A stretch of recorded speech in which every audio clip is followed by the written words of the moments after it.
ഓം ശാന്തി. 7/6/2024. ഇന്നത്തെ മുരളിയുടെ main points. മധുരമായ കുട്ടികളെ, നിങ്ങൾ പരസ്പരം ആത്മീയ സഹോദരങ്ങളാണ്.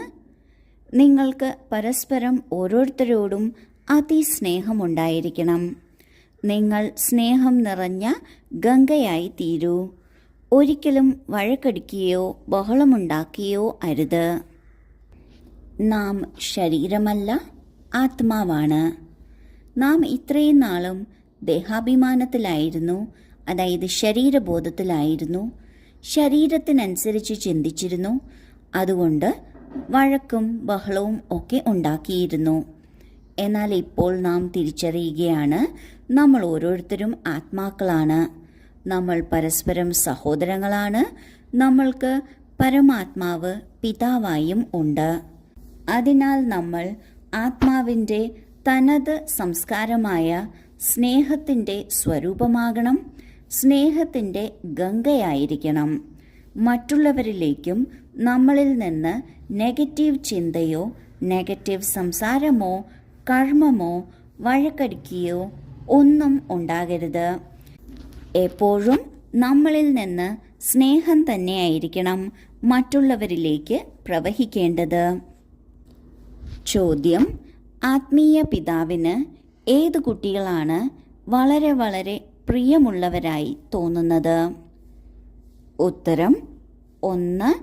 ആര് ശ്രീമത്തനുസരിച്ച് മുഴുവൻ വിശ്വത്തിനും മംഗളം ചെയ്യുന്നുവോ. 2. ആര് പുഷ്പമായിട്ടുണ്ടോ, ഒരിക്കലും ആരെയും മുള്ളുകൊണ്ട് വേദനിപ്പിക്കാത്തത്, പരസ്പരം വളരെ വളരെ സ്നേഹത്തോടെ ഇരിക്കുന്നത്, ഒരിക്കലും പിണങ്ങാത്തത്.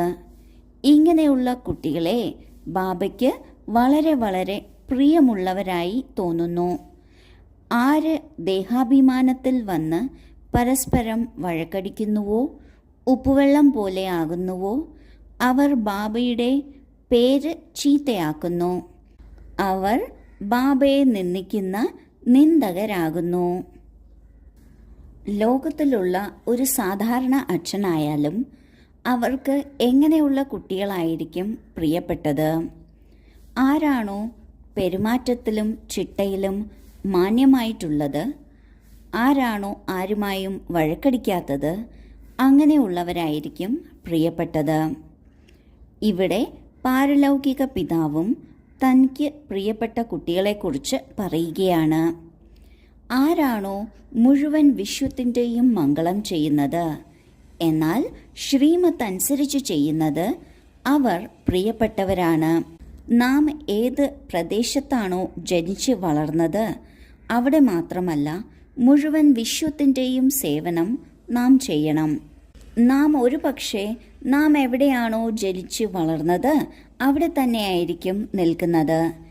എന്നാൽ എന്ത് പ്രവൃത്തി ചെയ്യുകയാണെങ്കിലും എന്ത് സേവനം ചെയ്യുകയാണെങ്കിലും അത് വിശ്വത്തിൻ്റെ നന്മയ്ക്കാണ് എന്ന് നാം ചിന്തിക്കുകയാണെങ്കിൽ അത് വിശ്വസേവനമാകും. എന്നാൽ ഇത് ശ്രീമതമനുസരിച്ചാണ് നാം ചെയ്യേണ്ടത്. അതിനർത്ഥം നാം സ്വയം ദിവ്യഗുണങ്ങൾ ധാരണ ചെയ്ത് പുഷ്പമായിരിക്കണം. പുഷ്പമായ ദിവ്യഗുണധാരിയായ ഒരു വ്യക്തി മറ്റുള്ളവരെ ഒരിക്കലും വേദനിപ്പിക്കില്ല.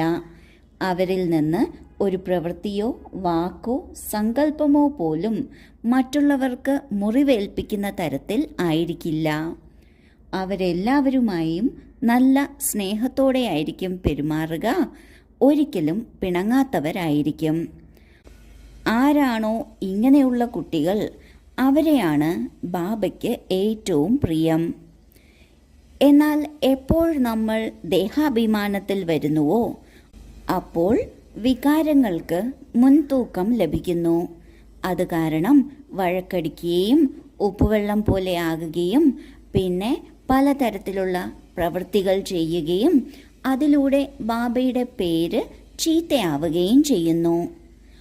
ആരാണോ ബാബയുടെ ശ്രീമത്തിനെ നിന്ദിക്കുന്നത്, അവർ തന്നെയാണ് ബാബയെ നിന്ദിക്കുന്നവരും ആകുന്നത്. ധാരണയ്ക്കുള്ള മുഖ്യസാരം: 1. സ്നേഹം നിറഞ്ഞ ഗംഗയാകണം. എല്ലാവരെ പ്രതിയും സ്നേഹത്തിൻ്റെ ദൃഷ്ടി വയ്ക്കണം. ഒരിക്കലും വായിൽ നിന്ന് തലതിരിഞ്ഞ വാക്കുകൾ സംസാരിക്കരുത്. 2. ഒരു വസ്തുവിനോടും അത്യാഗ്രഹമുണ്ടാകരുത്. സ്വദർശന ചക്രധാരിയായി ഇരിക്കണം. പരിശീലിക്കണം. അന്തിമ സമയത്ത് ഒരു വസ്തുവും ഓർമ്മ വരരുത്. ആദ്യത്തെ പോയിന്റിൽ ബാബ പറയുകയാണ്, നാം സ്വയം സ്നേഹസ്വരൂപരാകണം. സ്നേഹത്തിൻ്റെ ഗംഗയായിരിക്കണം. എല്ലാവരെ പ്രതിയും സ്നേഹത്തിൻ്റെ ദൃഷ്ടി തന്നെ വേണം. അതായത് നാം സ്വയം ആരാണ് എന്ന് മനസ്സിലാക്കുമ്പോൾ മറ്റുള്ളവരെ പ്രതിയും ശുഭഭാവന ഉണ്ടാക്കാൻ സാധിക്കും. ഇങ്ങനെ സ്നേഹസ്വരൂപരായി ഒരിക്കലും ആരോടും തലതിരിഞ്ഞ തരത്തിൽ സംസാരിക്കരുത്. 2ാമത്തെ പോയിന്റിൽ ബാബ പറയുന്നു, ഒരു വസ്തുവിനോടും അത്യാഗ്രഹമുണ്ടാകരുത്. അവസാന സമയം ഒരു വസ്തുവും ഓർമ്മ വരരുത്. ജീവിതകാലം മുഴുവൻ എന്താണോ നാം ഓർമ്മിച്ചത് അത് തന്നെയാണ് അന്തിമ സമയത്തിലും ഓർമ്മ വരുന്നത്. അതിനാൽ മുഴുവൻ ദിവസത്തിലും നമ്മൾക്ക് ഏതെല്ലാം വസ്തുക്കൾ ഓർമ്മ വരുന്നു എന്ന് നാം നോക്കണം. ഏതെല്ലാം കാര്യത്തിലാണോ എൻ്റേത് എന്ന തോന്നൽ ഉള്ളത് അവയായിരിക്കും നമ്മൾക്ക് ഓർമ്മ വരിക. അതിനാൽ ചെക്ക് ചെയ്യണം, നമ്മൾക്ക് ഏതെല്ലാം വസ്തുക്കളിൽ എൻ്റേത് എന്ന മോഹമുണ്ട്. ഇത് മാറ്റിയെടുക്കുന്നതിന് നാം സ്വയം സ്വദർശന ചക്രധാരിയാണ് എന്ന് മനസ്സിലാക്കണം. സ്വദർശന ചക്രധാരി എന്നാൽ ഏറ്റവും ശ്രേഷ്ഠമായ ജന്മത്തിൽ നിന്ന് ഇപ്പോൾ ഏറ്റവും മോശമായ ജന്മത്തിൽ വന്നിരിക്കുന്നു. ഇപ്പോഴത്തെ കലിയുഗവും തികച്ചും മോശമായ തമോപ്രധാനമായ സമയമാണ്. തമോപ്രധാനമായ വസ്തുക്കളാണ്. ഇങ്ങനെ മോശമായ വസ്തുക്കളുടെ പിന്നാലെ നമ്മളുടെ ശ്രദ്ധ പോകരുത് എന്ന് നമ്മൾക്ക് മനസ്സിലാക്കാം. വരദാനം: പഴയ ദേഹത്തിൻ്റെയും ലോകത്തിൻ്റെയും സർവ ആകർഷണങ്ങളിൽ നിന്നും സഹജവും സദാകാലവും ദൂരെയായിരിക്കുന്ന രാജഋഷിയായി ഭവിക്കട്ടെ.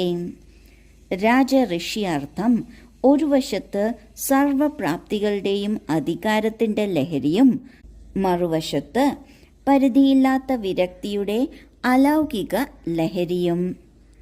ഇപ്പോഴത്തെ സമയത്ത് ഇവ രണ്ടിൻ്റെയും പരിശീലനം വർദ്ധിപ്പിച്ചുകൊണ്ട് മുന്നേറൂ. വിരക്തി അർത്ഥം ഒഴിഞ്ഞു മാറുക അല്ല, എന്നാൽ സർവപ്രാപ്തികളുണ്ടായിരിക്കെ പരിധിയുള്ള ആകർഷണങ്ങളിൽ നിന്ന് മനസ്സിനെയും ബുദ്ധിയെയും ആകർഷണത്തിൽ കൊണ്ടുവരാതിരിക്കുക. സങ്കല്പത്തിൽ പോലും ഒരു അടിമത്വം ഉണ്ടായിരിക്കരുത്. ഇതിനെയാണ് രാജഋഷി എന്ന് പറയുന്നത്, അതായത് പരിധിയില്ലാത്ത വിരക്തി. ഈ പഴയ ശരീരത്തിനോടും ശരീരത്തിൻ്റെ ലോകത്തിനോടും വ്യക്തഭാവത്തോടും വൈഭവങ്ങളുടെ ഭാവത്തോടും എല്ലാ ആകർഷണങ്ങളിൽ നിന്നും സദായും സഹജവും ദൂരെ ആയിരിക്കുന്നവരാണ്. ആരാണോ രാജഋഷി അവരെ തന്നെയാണ് പരിധിയില്ലാത്ത വിരക്തർ എന്ന് പറയുന്നത്. പരിധിയില്ലാത്ത വിരക്തി അർത്ഥം ഒഴിഞ്ഞു മാറുകയല്ല. എല്ലാ പ്രാപ്തികൾ കൊണ്ട് സമ്പന്നമാണ് എങ്കിലും ഒന്നിൻ്റെയും ആകർഷണത്തിൽ വരാതിരിക്കുക എന്ന സ്ഥിതിയാണ്. സങ്കല്പത്തിൽ പോലും ഒരു വസ്തുവിനോടോ പദാർത്ഥത്തോടോ ശരീരത്തോടോ ശരീരത്തിൻ്റെ പഴയ ലോകത്തോടോ വ്യക്തഭാവത്തോടോ ഒരു അധീനത അല്ലെങ്കിൽ അടിമത്വം ഉണ്ടായിരിക്കരുത്. ഇതിനായി എല്ലാ പ്രാപ്തികളുടെ അധികാരത്തിൻ്റെ ലഹരിയും മറുവശത്ത് പരിധിയില്ലാത്ത വിരക്തിയും, ഇവ രണ്ടിൻ്റെയും ബാലൻസ് വേണം. ഇവ രണ്ടിൻ്റെയും അഭ്യാസം ഉണ്ടായിരിക്കണം. സ്ലോഗൻ: സയൻസിൻ്റെ സാധനങ്ങളെ ഉപയോഗിക്കൂ, എന്നാൽ തൻ്റെ ജീവിതത്തിൻ്റെ ആധാരം ആക്കരുത്. സാധനങ്ങളെ നാം തീർച്ചയായും ഉപയോഗിക്കണം, എന്നാൽ ഈ സാധനമില്ലെങ്കിൽ എനിക്ക് പറ്റില്ല എന്നൊരു സ്ഥിതി ഒരിക്കലും ഉണ്ടാകരുത്. ഇത് മനസ്സിൻ്റെ ഒരു ചിന്തയാണ്. ഇത് നാം മാറ്റിയെടുക്കണം. ഒരു വസ്തുവും നമ്മളുടെ ജീവന്റെ ആധാരമായി തീരുന്നില്ല. നമ്മുടെ ജീവന്റെ ആധാരം നാം സ്വയവും ബാബയും ആണ്. ഓം ശാന്തി.